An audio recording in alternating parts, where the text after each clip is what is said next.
www.radio-soleil.com.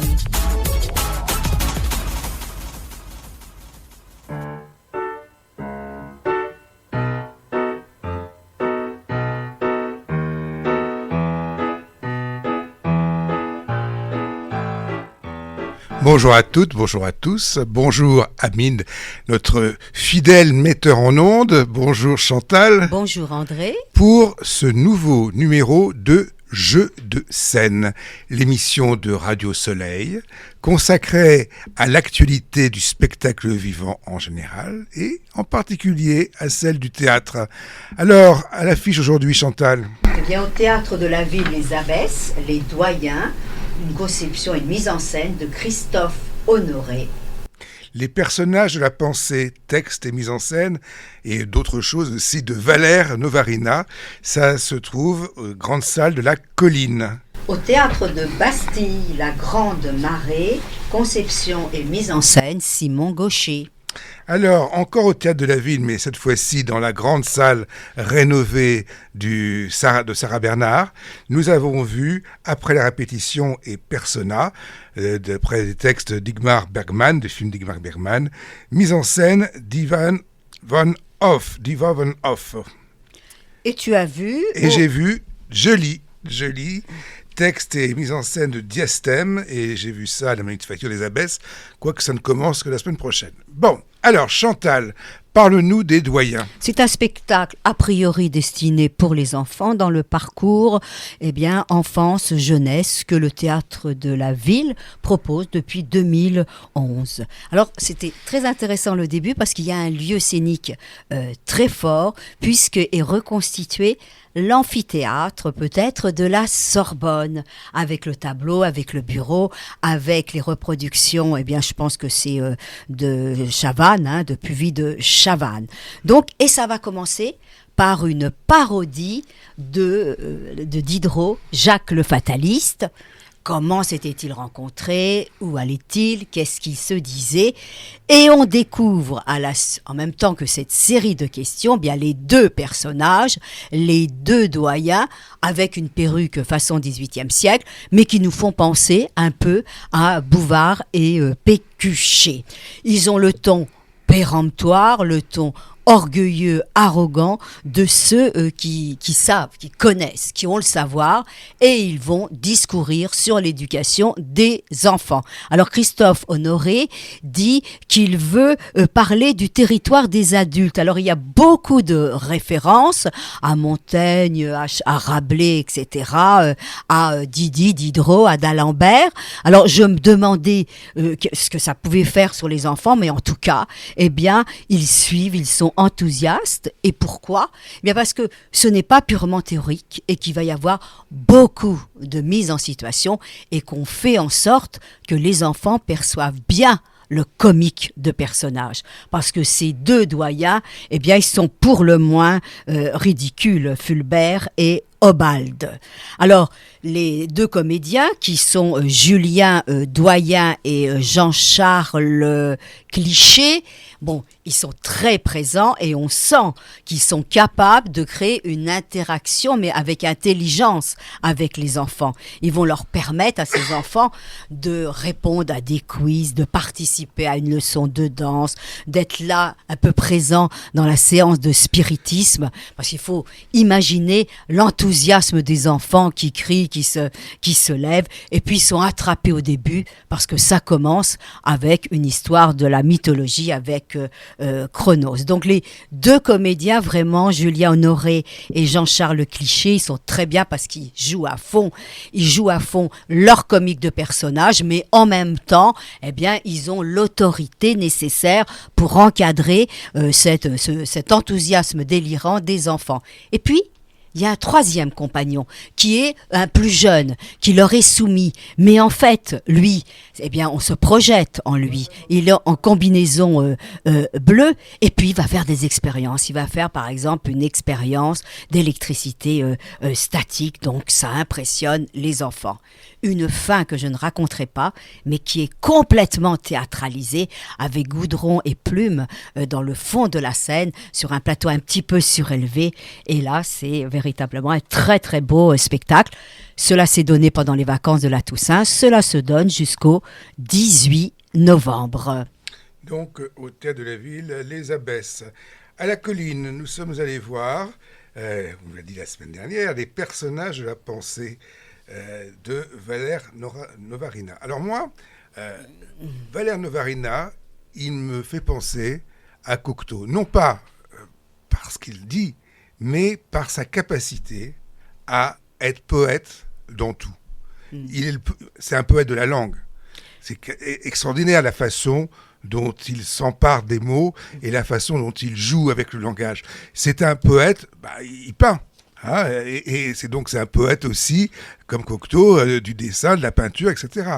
Et puis, c'est un poète aussi de la dramaturgie, la manière et de la scénographie, la façon dont il va jouer avec l'interne, l'externe, etc., avec des scènes.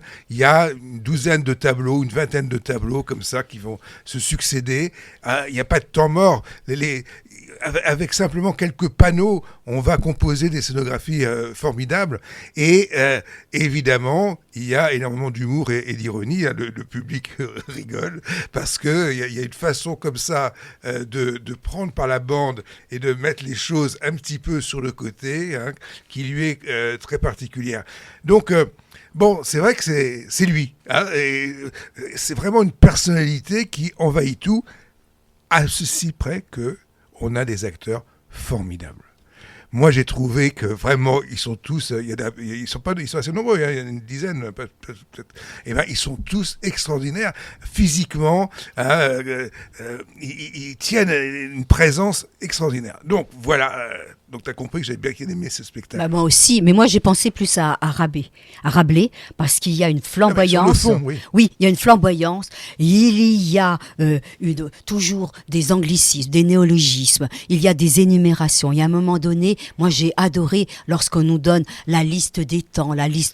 Alors chez Valère Novarina, c'est tout à fait particulier. Les temps des verbes. Bien sûr, parce que ça va être quoi, le linéaire, le dévastatif. Ça va être le presque parfait. Ça, c'est très, très, très joli. Et puis, en fait... Les énumérations. Et puis, la parole. Il est fort pour les énumérations. Les énumérations, les patronymes vrais, mais les patronymes aussi inventés. Et la parole, elle est en flux constant. Et elle est de partout, à différents endroits. Elle peut s'exprimer d'un pilier. Elle peut s'exprimer d'un escabeau. Elle peut s'exprimer avec différents objets. Par exemple, Agnès Sourdillon, à un moment donné, elle tient une mobilette rouillée. Ça va partir, par exemple, d'une boîte maison. Ça peut partir à côté d'une fontaine rouge, d'une allumette. C'est véritablement très beau. Alors attention, parce que Valère Novarina n'aime pas qu'on dise qu'il est un poète. Il veut dire qu'il est un ouvrier. C'est un éloge, hein, bien sûr. On s'en fout, mais il est un ouvrier. Il est un ouvrier. C'est un poète au bien sens sûr, étymologique du terme, poieo. Il crée. Voilà, c'est ce qu'il veut dire. C'est un facteur. Donc, ce qui est beau, c'est que le titre pourrait paraître paradoxal, parce que les personnages de la pensée, on se dit, il va y avoir de l'abstraction là-dedans, ça va être que du discours, mais en fait, c'est tellement bien incarné. Sachez qu'à un moment donné, il y a la parole portant, par exemple, une planche. Et on a des surprises. Alors moi, j'ai une surprise avec un comédien que j'adore, Manuel Lelièvre. Il va être, le professeur de la matière, et il faut voir comment il tient la scène. Et tu l'as dit, c'est plastique, parce que on a un tableau qui paraît au début un peu figuratif, mais tout de même, il y a quelque chose un peu de décalé, parce qu'il y a... Oui, il y a deux tableaux blancs et puis un tableau qu'il met toujours dans tout. Ce qui est très amusant, c'est qu'au début, on va avoir ces deux tableaux qui forment une symétrie. Et à la fin, on va les avoir, mais rejoints de l'autre côté, qui formeront une autre symétrie. Dans un moment, on a une île, quelque chose d'insulaire, et puis on va avoir quelque chose, au contraire, de genre blason, ou quelque chose comme ça. Bon, allez... Bon, non, tu ne veux même plus Si, qu'on dise. si, On mais pourrait si. dire un petit quelque chose sur les costumes tout de même, parce que ça nous permet Ah ben, de ça fait bien, partie aussi ça nous des permet de choses. bien identifier les personnages. Alors, moi, j'ai bien aimé le comédien qui va faire sa grande tirade sur le romancier infini. Imaginez une série de répliques avec le verbe introducteur, il dit, plus le prénom. Nicolas Citruve, il est habillé en chic gris. Et puis, il y aura René Turquois avec son vêtement de Bretagne. Charlotte Villermé, hein, costume et maquillage. Ah oui, parce que c'est signal, il faut peut-être quand même Oui. dire à qui on le doit. Voilà, bon, allez, on va dire, allez voir ce Et spectacle on n'a pas dit qu'il y a des moments Allez coraux, voir ce et il y a de la spectacle musique, et il y a au des mises en abîme. théâtre de la Colline.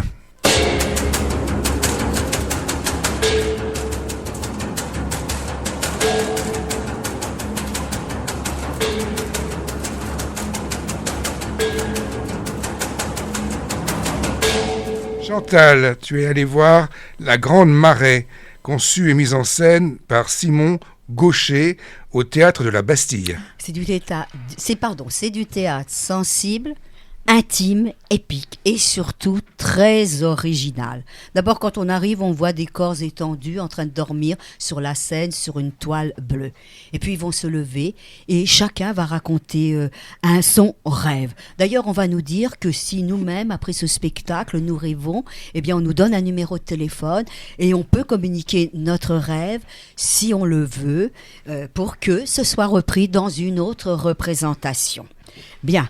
Ensuite, eh bien, il y a une comédienne formidable, Cléa Lézé, qui va écrire sur le fond de la scène avec une éponge mouillée, essaie de se souvenir, essaie de te souvenir, et à défaut, eh bien, imagine. Et elle nous fera une très belle démonstration de ce qu'on peut faire avec l'imagination, parce qu'elle va inventer une histoire sur une des grandes toiles qui sera présente sur la scène. Alors, j'ai rien dit sur le spectacle. C'est quoi ? Ben, ça reprend le mythe de l'Atlantide, le mythe de l'engloutissement des eaux, et ça raconte l'histoire de philosophes allemands, dont Diemar Camper, qui ont projeté de faire une expédition pour essayer de retrouver l'Atlantide du côté de Santorin. Ils n'ont pas fait cette expédition, mais nos comédiens, eh bien, essayent de revivre, de recréer par l'imaginaire cette expédition en rajoutant leur propre expérience. Alors, ce qui est intéressant, c'est que les acteurs, eh bien, ne cachent pas qu'on est au théâtre, ne cachent pas qu'ils sont acteurs, c'est-à-dire que leurs personnes sont présentes, mais ça n'empêche jamais que le rêve, que l'onérisme soit présent sur scène. Moi, j'ai vraiment eu l'impression de participer à une expédition.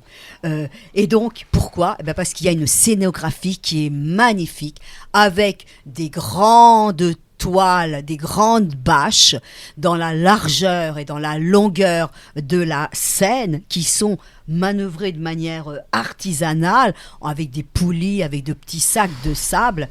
Et ces bâches représentent des fonds marins, les murs de grottes peut-être préhistoriques, de la plaine de Cros, où la mer s'est retirée. Et c'est un véritable ballet. Et il y a la lumière qui les transforme, la lumière de dessus, mais aussi la lumière de dessous, quand ces acteurs, avec leurs combinaisons et leurs lampes frontales, eh bien, partent aussi en expédition. Donc, c'est vraiment un moment très étonnant. Et puis, les comédiens, ils sont très naturels, eux-mêmes, je dirais, mais ils sont aussi des personnages. Et à un moment donné, ils vont faire un mime et ils deviennent les créatures marines que nous avons pu être auparavant.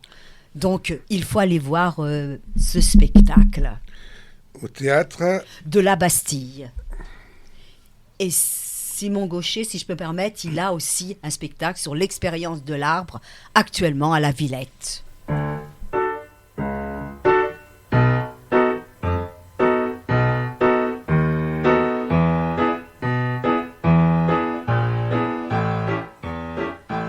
Après la répétition et Persona, deux spectacles, Ça dure, en tout, avec l'entracte, ça dure 3 heures. Donc, 2 spectacles relativement courts, hein, d'après des films ou des scénarios, parce qu'on ne sait pas très bien à partir de quoi il part. Mais bon, vu que je crois que ni toi ni moi n'avions vu les films... Si, mais je les ai vus, mais j'ai oublié. Bon, en tout cas, moi, ça n'a qu'une importance. Je regarde le spectacle tel qu'il est. Et c'est assez amusant parce que le premier spectacle nous parle du théâtre, puisqu'on met en scène un metteur en scène qui prend un peu son temps, ou je sais pas quoi, avec une puis deux de ses actrices. Quant au deuxième spectacle, c'est l'histoire d'une femme actrice, mais qui a perdu l'usage de la parole, on va dire, et qui va être, coucounée, qui va être aidée par une infirmière, avec un troisième personnage qui est un peu plus... qui est là pour faire les transitions, si je puis dire. Alors, bon, Chantal, je te laisse la parole pour l'instant. Eh bien, moi, j'ai bien aimé. D'une part, parce que ça parle du théâtre, mais ce n'est pas sur un contenu théorique. J'ai eu l'impression que, justement, là, Ivo Van Hove présentait plutôt, puisque c'est après la répétition, présenter plutôt un homme, et ça pose cette problématique. Ce n'est pas parce qu'on est un grand metteur en scène dans le premier spectacle que on est forcément dans l'empathie avec les autres, parce qu'il est tiraillé. Il a pris la jeune comédienne. Bon, d'ailleurs, il dit qu'elle ne joue pas très mal, mais parce que peut-être en est-il amoureux. Il a l'actrice plus vieille qu'il a fait jouer, qui est peut-être sa femme, je ne sais pas, ou qui a été sa maîtresse, qui voudrait bien sûr continuer quelque chose avec lui. Donc je crois qu'on se situe à ce niveau-là. Et puis la deuxième, c'est peut-être les dégâts que peut provoquer la condition d'actrice sur la personne. Ça, ce serait le fond. Moi, il m'a paru simple, le fond, en fait. Mais il y a, après, la scénographie de Ivo Van Hove qui est très, très, très belle. Moi, j'ai trouvé. Parce que, d'une part, à la fin du premier spectacle, il y a les pans de mur qui tombent et on se trouve dans un espace d'eau. Non, c'est le deuxième spectacle. Oui, après, à la fin du premier. Non, à la fin du deuxième spectacle. L'espace d'eau, c'est quand les deux femmes sont... On n'a pas vu le même spectacle, hein. Quand les deux femmes sont... Oui, parce qu'il y a un petit bout d'hôpital. Il y a un petit bout d'hôpital, Vogler, Elisabeth Vogler. C'est à la fin, et à ce moment-là, on a tout un espace d'eau tout autour. Oui, tu as raison. Bon. J'ai gommé un petit peu le petit espace, mais qui est pourtant essentiel. Dire la chose, j'ai pas du tout ressenti les deux spectacles de la même manière. Autant... j'ai beaucoup aimé le deuxième. J'ai beaucoup aimé Persona, parce que j'ai trouvé que l'actrice, tu vas retrouver son nom, qui joue l'infirmière, et qui est déjà dans le premier spectacle. Je trouve qu'il y a qu'elle qui parle pratiquement. C'est Justine Bachelet. Il y a qu'elle qui parle. Elle est formidable, et si tu veux, j'y ai cru. Vraiment, à cette histoire de ce personnage qui, comme l'autre ne parle pas, qui se met à se raconter, à dire sa vie, et qui est dans cette relation quand même à la fois d'admiration pour ce personnage d'actrice très célèbre et d'infériorité, mais c'est elle qui parle. Bon, et ça, j'ai trouvé que cette relation-là a été très intéressante. En revanche, je ne sais pas pourquoi, peut-être dans l'excès de certaines directions, que ce soit lui quand il se met à gicler de tous les côtés, ou que ce soit surtout la seconde. Le second personnage de femme, qui est d'ailleurs qui joue l'hystérie totale. Elisabeth Vogler. Est-ce la même? J'ai pas réussi vraiment à y croire, quoi. Tu vois, il y a quelque chose qui m'a gêné. Et puis alors, bon, c'est Bergman, mais alors, sur le fond, j'ai trouvé que ça datait quand même énormément.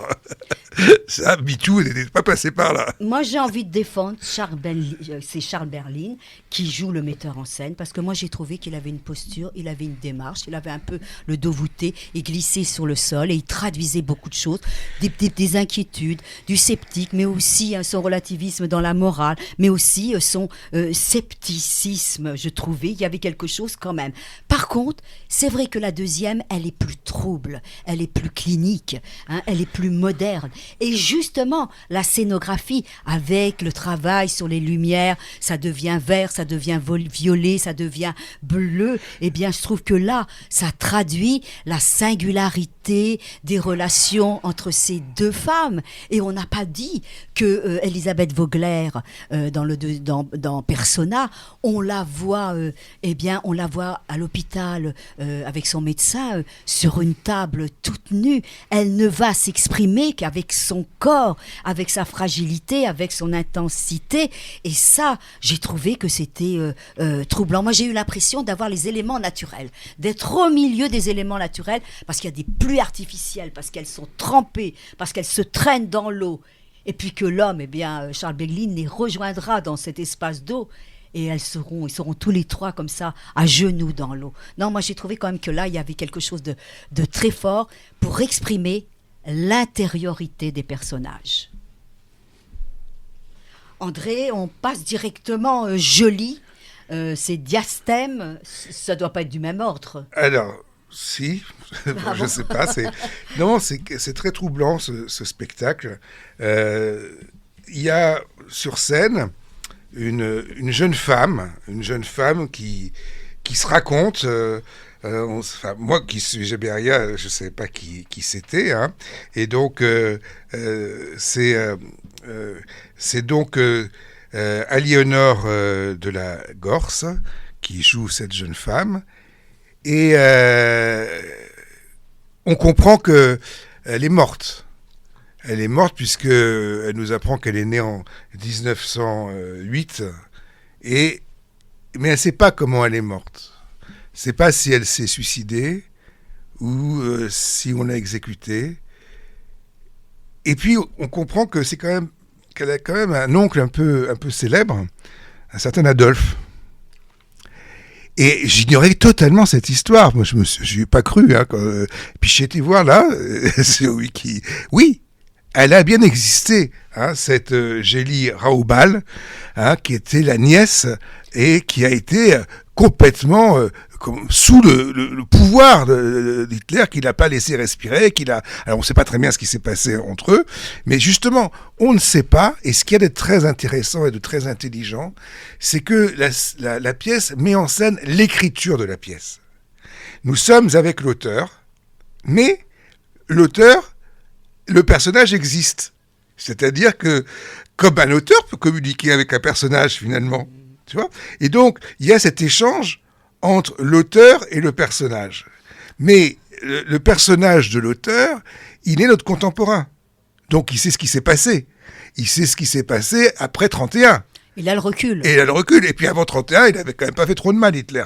Bon, surtout après. Donc voilà. Alors, ça pourrait être ridicule, parce que s'en prendre comme ça pourrait être quelque chose de malsain. Mais pas du tout. Pas du tout, parce que il n'y a pas de vérité. Il y a la recherche, l'interrogation. Ce personnage, quel est-il ?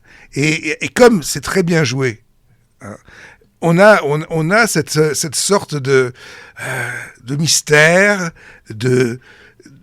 d'écriture, de devenir de l'écriture, et avec finalement ce qu'il a voulu faire, Diastème, c'est-à-dire faire renaître ce personnage dont on ne sait pas grand-chose, mais à qui on a prêté beaucoup de choses. Parce que bien sûr, politiquement, dès qu'elle est morte, les uns s'en sont servis pour dire ceci, les autres pour dire cela, etc. Et c'est tout ça qui est convoqué ici. Donc, je l'ai vu en avant-première. C'est-à-dire que, pour l'instant, c'est pas encore là. Ce sera à partir de la semaine prochaine.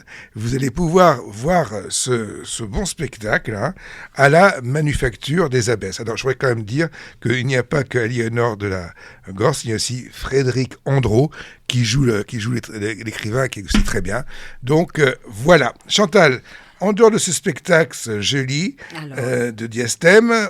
Au Théâtre de la Ville, Sarah Bernard, après la répétition, persona, texte Ingmar Bergman, et c'est la mise en scène de Ivo Van Hove.